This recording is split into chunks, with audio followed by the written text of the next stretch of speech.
சொத்து தகராறின உயிர்.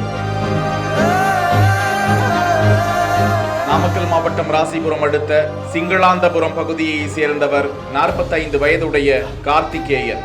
இவர் வீட்டிலேயே தறி தொழில் செய்து வரும் நிலையில் இவரது நண்பரான ராதாகிருஷ்ணனும் அதே பகுதியில் வசித்து வந்திருக்கிறார்.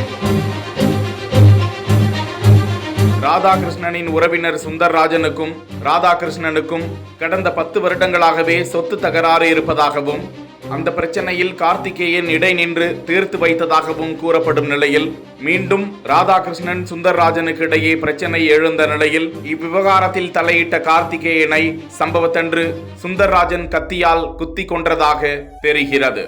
இந்த நிலையில் போலீசார் சுந்தர்ராஜனை கைது செய்து கொலை வழக்கு பதிவு செய்து சிறையில் அடைத்திருக்கிறார்கள்.